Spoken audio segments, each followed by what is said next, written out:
L'actualité hors de nos frontières avec Pape Farah Gningue, direction l'Est de la République démocratique du Congo, manifestation à Goma devant les bases de la MONUSCO. Effectivement, une centaine de personnes ont manifesté hier à Goma devant les bases de la MONUSCO alors que la ville est sous contrôle du M23 depuis plus de 3 semaines.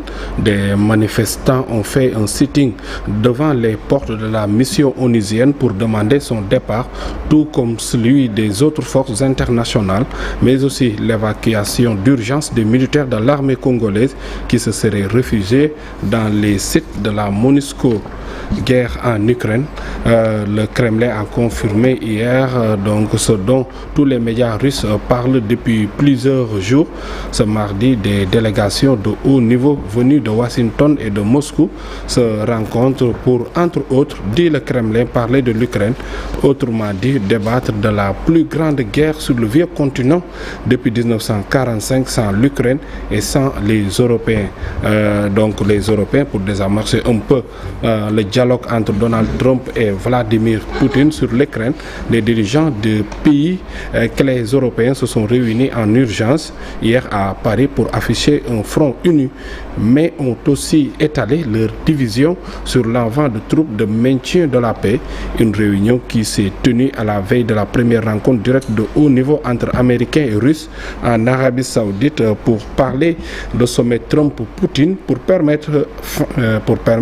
mettre fin du moins à la guerre en Ukraine sans la participation ni des Européens ni de Kiev. Restons en France avec le Parlement qui a définitivement adopté le projet de budget de la sécurité sociale pour 2025 après un ultime vote du Sénat, 25 voix pour, 104 contre, mettant fin à un long feuilleton budgétaire entamé en octobre et marqué par la censure du précédent gouvernement.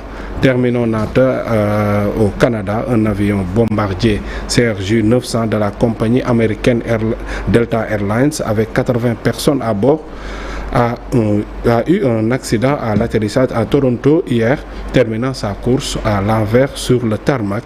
Selon les pompiers, 18 personnes ont été blessées, 3 sont dans un état grave. C'était tout pour l'actualité internationale. Une petite digression, Nata. Votre pullover vous va bien. Merci beaucoup, c'est très aimable, Pape Farah Gningue. Merci. On te retrouve tout à l'heure pour la version Wolof de l'actualité internationale. Ça va faire un jaloux, en tout cas, ton commentaire. Merci. Alors, dans la deuxième partie de l'émission, Abdoulaye Cissé sera là pour la chronique du jour. Le front social qui bouillonne, thérapie de choc par l'austérité. Ce sera tout à l'heure. Et puis notre invité, dans le même sujet, ou presque, Dr Diabel Dramé, secrétaire général adjoint du SAMES, le syndicat des médecins, pharmaciens et chirurgiens dentistes du Sénégal, chargé des affaires médicales. Il sera avec nous aux alentours de 8h45. En attendant tout cela, la une des journaux parue ce matin.